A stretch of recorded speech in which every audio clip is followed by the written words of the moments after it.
सद्गुरु कृष्णानंद जी महाराज के साथ पुष्कर में हुआ चमत्कार। सद्गुरु की इच्छा पर माता गायत्री ने दिखाया चमत्कार। दोस्तों, ऐसी मान्यता है कि राजस्थान के पुष्कर में ब्रह्मा जी के मंदिर के पास माता गायत्री की उत्पत्ति हुई है। एक बार जब सद्गुरु कृष्णानंद जी महाराज पुष्कर गए तो उन्होंने माता गायत्री की उत्पत्ति को लेकर अपने मन में उठी शंका को दूर करने के लिए कुछ चमत्कारिक परीक्षण करने का फैसला लिया और परीक्षण करने के इस फैसले को लोगों के सामने रखा। हैरान करने वाली बात यह है कि सद्गुरु का वो परीक्षण चमत्कारिक रूप से सच साबित हुआ। कैसे हम लोग जाने हैं गायत्री? हम कहने कि हम सुबह चलेंगे, होटल में ठहरा दिए लोग, वीआईपी व्यवस्था कर दिए लोग, होटल में चलेंगे, होटल में ठहर के सुबह चलेंगे।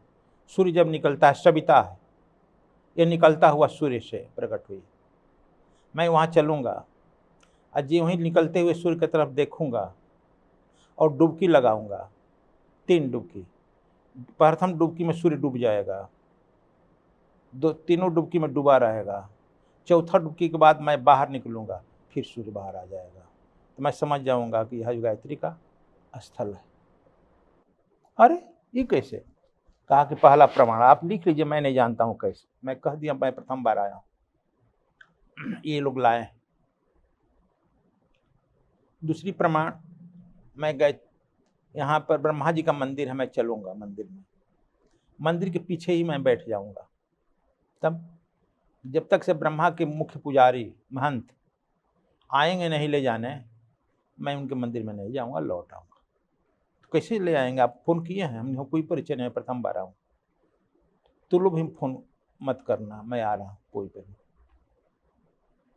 मैं आत्मबल से गया कि मैं देख रहा हूँ गायत्री का प्रकट है। विश्वामित्र को आह्वान किया, भाई आप है तो हमको साक्ष्य प्रमाण दो, आए हैं हम प्रथम बार, तुम्हारे ही सिद्धाश्रम से आए हैं हम भी।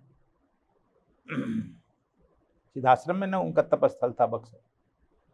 ठीक सब लोग एकदम कमरा लेकर के है ना, कमरा लेकर तैयार था। फोटोग्राफर मानने वाला है लोग, कितना तांत्रिक आप लोग, तर्क बतर्क करता है, सब कमरा लेकर तैयार था। जैसे ही मैं कपड़ा बदला अंदर गया तो सब देखने के लिए उधर सूर्य की तरफ मुड़की लगाया है कमरा लेकर। ठीक डूबकी मारे सूर्य डूब गया, अंधेरा हो गया। ये बताओ तो कौन मंत्र हम जानते हैं? 3 छंद है ना गायत्री में, 3 बार डुबकी, तीनों के लिए अलग अलग मारे। 3 छंद कौन कौन से गुरुदेव? 3 है ना, ओम भूर्भुवः स्वः 3 है। इसमें 3 सीढ़ियां है ना जी। तो चौथा बार जब निकले बाहर, निकल आया पूरा, फिर फोटो लेने लगा सब। अब सब दौड़ दौड़ पत्रकार पैर छूने लगा, कपड़ा उपड़ा बदले, गायत्री का उच्चारण किए, देवताओं को प्रणाम किए, धन्यवाद। अब मैं ब्रह्मा के मंदिर में चल रहा हूँ, प्रथम बार आया।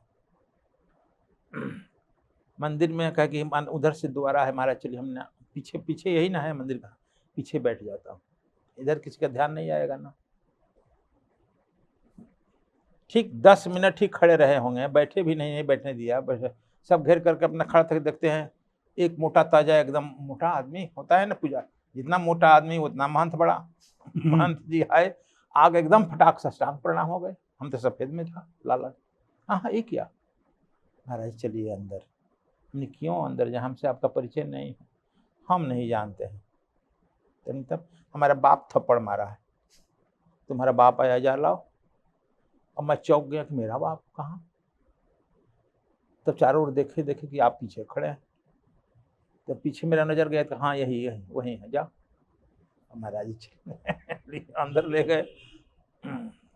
सुबह सुबह चाय पानी नाश्ता कराने लगे। नहीं हमको ब्रह्मा जी से मिलाओ, कहें कि नहीं इनको सेवा करके लाओ। वही तो हमारे बाप था। ले गया अंदर, सब मंदिर खाली किया, दर्शन हुआ, आए। फिर अपना धोती वोती जो होता है बरविदाई, रुपया पैसा देने लगे। हमने कुछ लूंगा नहीं, आ गए। फिर अब वहाँ पर बड़ा क्यूरियोसिटी हुई पत्रकारों में, प्रेस कॉन्फ्रेंस रख दिया, प्रवचन कराया। दोस्तों, देवी गायत्री को वेद माता यानी वेदों की माता माना जाता है, क्योंकि वेदों, शास्त्रों और श्रुतियों की उत्पत्ति उन्हीं से मानी गई है। उन्हें संपूर्ण ज्ञान और वैदिक चेतना का स्रोत माना जाता है। गायत्री मंत्र को सभी वेदों का सार कहा जाता है। इनके जाप से बुद्धि, ज्ञान और आध्यात्मिक चेतना का विकास होता है। देवी गायत्री के 5 सिर प्रकृति के 5 तत्वों या पंचभूत का प्रतिनिधित्व करते हैं। उन्हें ब्रह्मा, विष्णु और महेश यानी त्रिदेव की संयुक्त स्त्री शक्ति सावित्री भी माना जाता है।